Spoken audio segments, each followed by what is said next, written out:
Gerakan pemberontakan 30 September atau dikenal G30S selalu diidentikan dengan Partai Komunis Indonesia yang menjadi sejarah kelam perjalanan Republik Indonesia.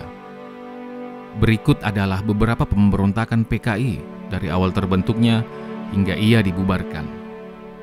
Tapi sebelumnya, jangan lupa untuk like, subscribe, dan share channel ini. Juga aktifkan notifikasinya agar teman-teman bisa mendapatkan info mengenai video lainnya. Pemberontakan pertama atas nama PKI ini dilaksanakan di Jawa Barat dan Sumatera Barat. Sayangnya, pemerintah Belanda menanggapi terlalu emosional. Bovendigul di Papua menampung para pemberontak yang dibuang. Beberapa orang yang dianggap berpotensi membahayakan dibunuh oleh pemerintah, dan sisanya dipenjara secara tidak manusiawi. Di tahun 1927, pemerintah menyatakan dengan tegas bahwa PKI merupakan organisasi terlarang yang setiap aksinya dilarang.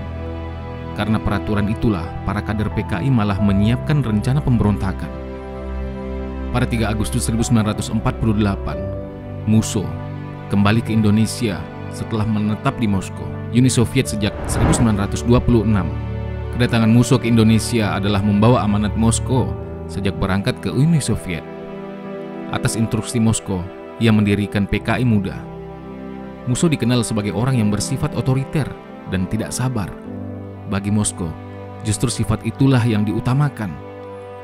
Maka dengan kepulangannya itu, ia dapat memperkirakan perlawanan dari kalangan kawan-kawan sehaluannya. Moskow memandang perlu mengirim utusan ke Republik untuk menyelaraskan haluan kaum komunis Indonesia dengan garis komunis internasional. Ia kemudian menggerakkan kader PKI agar menyusup ke organisasi pergerakan lainnya dan ikut menciptakan gerakan bersama mereka, seperti Gerakan Perhimpunan Indonesia, Gerindo, Partindo, dan Parindra.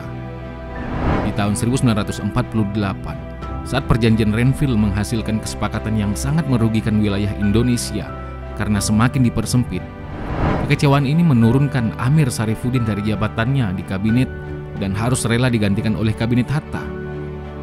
Amir Sarifuddin yang kecewa meluapkannya dengan cara membentuk Front Demokrasi Rakyat. Pada tanggal 28 Juni 1948, FDR merencanakan kudeta terhadap pemerintahan yang berkuasa dengan menggandeng PKI. Aksi yang dilaksanakan oleh kolaborasi FDR bersama PKI adalah teror, pemogokan, propaganda anti pemerintah, adu domba antara anggota dan pejabat militer. Semua aksi yang dilakukan bertujuan memperburuk kondisi politik agar merugikan Presiden Soekarno. Gabungan ini menginginkan hancurnya NKRI yang susah payah diproklamirkan kemerdekaannya sendiri agar terlepas dari masa penjajahan Jepang di Indonesia. FDR bersama PKI menghendaki sebuah negara Indonesia baru yang menggunakan asas komunis. Mereka melakukan aksi kerusuhan di Madiun tanggal 18 September 1948. Pemberontakan ini berhasil memperparah keadaan karena para militer resmi di TNI sedang menghadapi agresi dari Belanda. Bersamaan dengan itu, rakyat Indonesia berbalik membenci PKI akibat kenekatannya membunuh para alim ulama dan beberapa tokoh. Setelah berperang melawan PKI dengan keras, TNI dan polisi berhasil menghilangkan nyawa Musso sebagai tokoh utama yang mendalangi peristiwa Madiun. Sementara Amir Sarifuddin dan beberapa pejabat FDR PKI dibunuh melalui hukuman mati. Tahun 1950, setelah vakum dari dunia perpolitikan Indonesia, PKI bangkit lagi dengan wajah baru.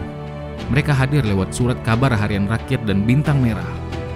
Mereka pun mendukung kebijakan-kebijakan Presiden Soekarno yang menentang keras kolonialisme dan beberapa kebijakan negara Eropa. PKI 1950 tampil dengan pemimpin baru, Dipa Nusantara Aidit, yang membelokkan PKI menjadi partai nasionalis lagi. Para pemuda seperti DN Aidit memimpin PKI dengan semangat membara hingga berhasil meraup simpati rakyat sampai ratusan ribu orang. PKI pun mulai berani melakukan pemogokan dan aksi-aksi sepihak lainnya. Akibatnya, nama PKI kembali redup. Namun di tahun 1955, tanpa diprediksi, PKI berhasil menempati urutan keempat dari hasil pemilu. Kemenangan ini mengantarkan PKI menjadi partai yang berperan secara nasional di dunia politik resmi Indonesia. Di tahun 1957-an, PKI membuat para buruh menguasai unit-unit ekonomi yang sebelumnya dipegang Belanda. Mereka berhasil menunjukkan perannya sebagai partai nasional. Kemudian PKI terus menunjukkan prestasinya sebagai partai kepercayaan rakyat. Di tahun 1960, PKI semakin besar kepala karena Presiden Soekarno membuat konsep Nasakom, nasionalis, agama, dan komunis. Dengan begitu, konsep komunisme di Indonesia menjadi terlembaga. PKI semakin dekat dengan Soekarno dan merasuk ke tubuh pemerintahan. Pendukungnya mencapai 1/5 dari seluruh penduduk Indonesia waktu itu. Namun pada perkembangannya, PKI menghendaki para buruh dan tani dipersenjatai. Keinginan ini jelas mencurigakan. TNI Angkatan Darat merasa was-was atas keinginan PKI yang merasa harus sama dengan Partai Komunis di negeri Tiongkok. TNI Angkatan Darat khawatir jika PKI menyalahi amanah kepemilikan senjata jika permintaan itu dikabulkan. Disebabkan ketidakpuasan PKI atas beberapa kebijakan Presiden Soekarno, mereka merencanakan suatu pengkhianatan besar. Di tahun 1965, tanggal 30 September dini hari, PKI di bawah pimpinan DN Aidit dan Sam Kamaruzaman melakukan penculikan serta pembunuhan berencana terhadap 7 dewan jenderal. Aksi pembantaian di Lubang Buaya yang menewaskan 7 orang jenderal membuat PKI semakin dibenci oleh masyarakat Indonesia. TNI Angkatan Darat pun segera mengambil tindakan permusuhan terang-terangan kepada PKI. Puncaknya adalah pelarangan organisasi PKI serta aksi pembersihan PKI sampai ke akar-akarnya di tahun 1966 oleh Presiden Soeharto dan Orde Barunya.